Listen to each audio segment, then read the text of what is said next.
उन्वान आहट किस्त 57 बंद कमरे का राज। गांव के किनारे पर एक पुरानी हवेली थी जिसे लोग बंद कमरा उनके नाम से जानते थे। ये कमरा सालों से बंद था और किसी ने कभी उसके अंदर जाने की जुर्रत नहीं की थी। गांव में ये बात मशहूर थी कि इस कमरे में कुछ ना कुछ खौफनाक है। लोगों का कहना था कि जो भी इस कमरे के करीब गया वो वापस नहीं आया। ये हवेली बरसों से वीरान पड़ी थी और उसकी दीवारों पर वक्त की गर्द जमा हो चुकी थी।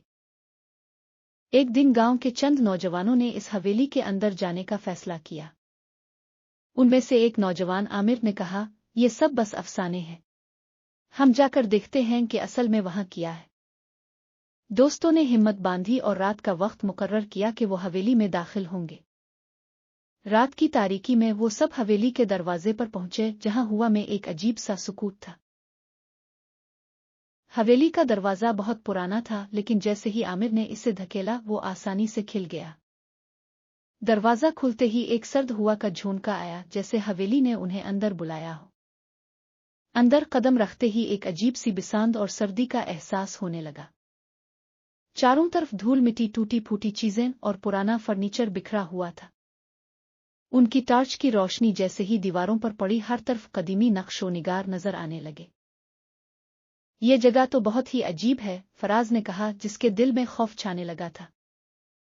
आमिर ने इसे तसल्ली देते हुए कहा, डरने की कोई जरूरत नहीं, ये सब सिर्फ पुरानी चीजें हैं। लेकिन अंदर सबके दिलों में खौफ का साया छा चुका था। वो हवेली के अंदर घूमते रहे जब अचानक उन्हें एक कमरे के दरवाजे से आहट सुनाई दी। ये वही मशहूर कमरा था जो बरसों से बंद था। ये वही कमरा है जिसके बारे में गांव में कहानियां मशहूर हैं, आमिर ने दरवाजे की तरफ इशारा करते हुए कहा। सब ने खौफजदा नजरों से एक दूसरे की तरफ देखा, लेकिन किसी ने दरवाजे के करीब जाने की हिम्मत नहीं की। कमरे से फिर से एक आहट सुनाई दी, जैसे कोई अंदर चल रहा हो। ये मुमकिन नहीं, ये जगह बरसों से बंद है, नासिर ने खौफजदा होकर कहा। आमिर ने दरवाजे के करीब जाकर इसे खोलने की कोशिश की, लेकिन वो दरवाजा मुकफ्फल था। क्या तुम सब सुन रहे हो? आमिर ने पूछा। सब ने आहिस्ता से सर हिलाया, उनके दिलों में खौफ और तजस्सुस की आमेजिश हो चुकी थी। चंद लम्हे गुजरने के बाद दरवाजा खुद ब खुद एक चीख नुमा आवाज के साथ खिल गया। कमरे के अंदर से सर्द हुआ का झोंका आया और एक सिया साया दिखाई दिया। ये क्या था? आतिफ ने कांपती हुई आवाज में कहा। क्या ये हमारी आंखों का धोखा है? वाकई कुछ है? फराज ने हैरानी से पूछा। आमिर ने कमरे के अंदर कदम रखा और सब ने इसके पीछे पीछे चलना शुरू किया। कमरे के अंदर का मंजर दिल दहला देने वाला था। दीवारों पर खून के धब्बे, टूटी हुई खिड़कियां और फर्श पर पुराने कपड़े बिखरे हुए थे। हर तरफ से सर्दी और खौफ की लहर उठ रही थी। कमरे के एक कोने में एक पुरानी डायरी रखी हुई थी जिस पर गिर्द जिम चुकी थी। आमिर ने डायरी उठाकर वरक पलटने शुरू किए। ये शायद किसी का जाती कमरा था, इसने कहा। लेकिन जैसे जैसे वो डायरी पढ़ते गए, उन्हें पता चला कि ये डायरी किसी भटकी हुई रूह की दास्तान थी। डायरी में लिखा था कि इस कमरे में एक नवाब रहता था जिसकी रूह अब तक यहाँ कैद है। नवाब की मौत एक हादसा नहीं थी, बल्कि इसे कत्ल किया गया था और उसकी रूह अब तक बदले की तलाश में भटक रही है। ये जगह उसकी कैद है। आमिर ने डायरी का आखिरी सफ़हा पढ़ते हुए कहा। सबके दिलों में खौफ ने घर कर लिया था। जैसे ही आमिर ने आखिरी सफ़हा पलटा, कमरे में अचानक अंधेरा छा गया। सबकी टार्चें बुझ गईं और कमरे में एक अजीब सी सर्दी फैल गई। अचानक एक साया नमूदार हुआ और सब ने एक बूढ़े नवाब की शक्ल में इसे देखा। तुम लोग यहाँ क्यों आए हो? इसने धीमी और खौफनाक आवाज में पूछा।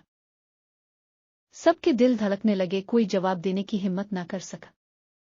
मैं सदियों से यहाँ कैद हूँ और तुम लोग मुझे आजाद करने आए हो, इसने मजीद कहा। सबके दिलों में खौफ छा गया था, लेकिन वो हरकत करने के काबिल न थे। आमिर ने हिम्मत करते हुए पूछा, हम आपकी मदद कैसे कर सकते हैं? नवाब ने कहा, तुम्हें मेरा कातिल तलाश करना होगा। इसने मेरी रूह को यहाँ कैद कर दिया है और जब तक इसका नाम सामने नहीं आएगा मैं आजाद नहीं हो सकता। ये सुनकर सब ने एक दूसरे की तरफ खौफजदा नजरों से देखा। आमिर ने डायरी में कातिल के बारे में मजीद पढ़ने की कोशिश की, लेकिन वहां कोई वाज़ेह इशारा नहीं था।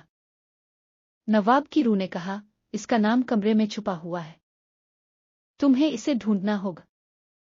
सबने कमरे के कोने कोने को देखना शुरू किया, लेकिन वहां कोई वाज़ेह निशान नहीं मिला। जैसे ही वो सब दीवारों को टटोल रहे थे, आमिर ने एक पोशीदा दराज दरियाफ्त किया। इस दराज में एक खंजर और एक पुराना खत मिला। खंजर पर खून के धब्बे थे और खत में नवाब के कातिल का नाम लिखा था, मेरे भाई ने मुझे कत्ल किया। ये पढ़ते ही नवाब की रूह ने एक जोरदार चीख मारी और पूरा कमरा लरजने लगा। तुमने मेरे कातिल को बेनकाब कर दिया, नवाब ने कहा।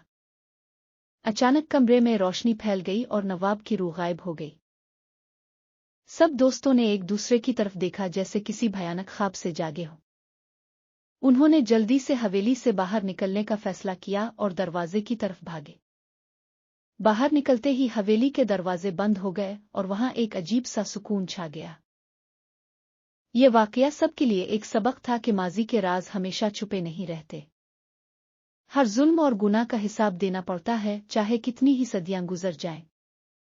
और सच हमेशा सामने आता है, चाहे वो कितना ही खौफनाक क्यों ना हो।